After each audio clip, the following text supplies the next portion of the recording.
Welcome back to my YouTube channel. उम्मीद करता हूं कि आप सब खैरियत से होंगे। चलते हैं गोल्ड के वीकली फोरकास्ट की तरफ और देखते हैं कि नेक्स्ट लेवल में गोल्ड हमें किन लेवल से बाइंग या सेलिंग अपॉर्चुनिटी दे सकता है। फोरकास्ट करने से पहले हम सबसे पहले देखेंगे हमारा नेक्स्ट वीक की जो न्यूज़ हैं, जो हाई इम्पैक्ट न्यूज़ हैं। और अगर मंडे को देखा जाए तो मंडे को कोई न्यूज़ नहीं है। ट्यूसडे को भी यूएसडी का डाटा कोई इतना इम्पोर्टेंट नहीं है। वेडनेसडे को, क्योंकि ट्यूसडे को मंथ एंड है और वेडनेसडे को 1 जुलाई में आपको यूएसडी का फेड के जो नए चेयरमैन है वॉश, उनकी स्पीच है और इस टाइम पे आपको मार्केट में कोई डायरेक्शनल मूव देखने को मिल सकती है। ये वेडनेसडे काफ़ी इम्पोर्टेंट दिन है गोल्ड के लिए। और उसके बाद थर्सडे को देखा जाए तो एनएफपी का डाटा है, ये भी बहुत इम्पोर्टेंट है। और उसके बाद फ्राइडे को यूएसडी का बैंक हॉलीडे है। अगर फेड के टूल की बात की जाए तो 70% जो चांसेस हैं वो रेट कट ना होने के हैं और 30% चांसेस हैं रेट कट होने के। चार्ट की तरफ चलते हैं और देखते हैं कि गोल्ड हमें नेक्स्ट वीक लेवल पे बाइंग या सेलिंग अपॉर्चुनिटी दे सकता है।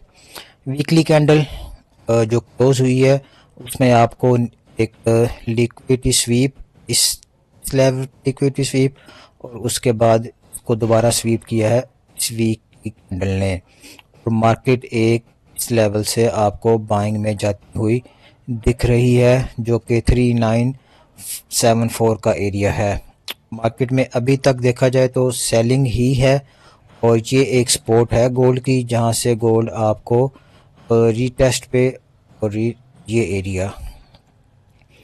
एरिया से गोल्ड आपको 12 से बाइंग में अच्छी अपॉर्चुनिटी दे सकता है। बाकी इसको H4 पे देखते हैं, हमारा वीकली जो सेंट्रल पॉइंट है जिस पर हम ट्रेड करते हैं और अपनी डायरेक्शन देखते हैं कि हम वीक में इस डायरेक्शन में मूव करेंगे। तो मेरे पास जो वीक का सेंट्रल पॉइंट है वो है 4090 का एरिया। हम इसको मार्क करेंगे। अगर मार्केट नेक्स्ट वीक में इस लेवल से बिलो ट्रेड होगी तो हमने गोल्ड में सेलिंग को ही देखना है, बाइंग को नहीं देखना।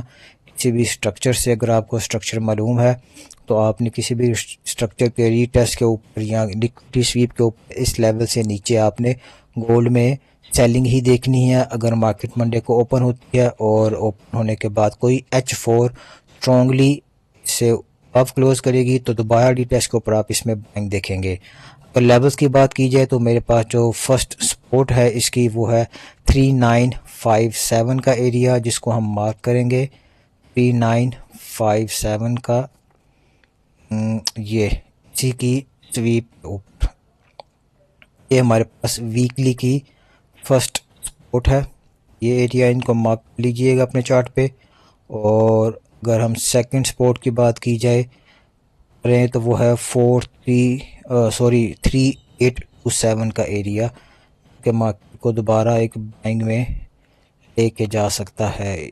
3827 ये दो एरियाज हैं सपोर्ट के मार्केट के नेक्स्ट वीक में। अगर हम रेजिस्टेंस की बात करें, ये क्योंकि ये वीकली की सपोर्ट है तो आपने 100-150 पिप्स इसको नीचे ही रखना है। अगर हम बात करें रेजिस्टेंस की तो 4221 मेरे पास वीकली की फर्स्ट रेजिस्टेंस है, बिल्कुल एग्जैक्टली इन एरियाज के ऊपर। ये स्वीप है जहां से आपको रिजेक्शन वीकली में नेक्स्ट वीक में देखने को मिल सकती है। ये सेकंड सपोर्ट की बात की, रेजिस्टेंस की बात की, वो है 4352 का एरिया जो आएगा इस कैंडल की बॉडी के ऊपर। ये एरियाज हैं मार्केट के जहां से आपको सपोर्ट और रेजिस्टेंस देखने को मिल सकती है। मार्केट बाय में और सेलिंग में इन एरिया से जा सकती है। बाकी ओवरऑल देखा जाए गोल्ड का स्ट्रक्चर H4 में, तो गोल्ड में आप सेलिंग ही देखने को मिल रही है और स्ट्रक्चर भी गोल्ड का सेल साइड पे है।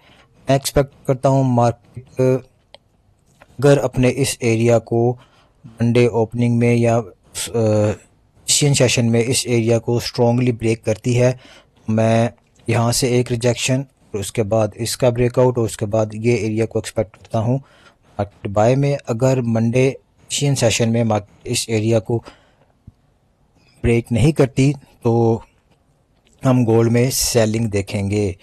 ओवरऑल देखा जाए तो नेक्स्ट वीक में जो वॉश की स्पीच है उस पर और एनएफपी के डाटा पे मार्केट आपको अगर उसने बाय में जाना है तो आपको डायरेक्शनल मूव दे सकती है।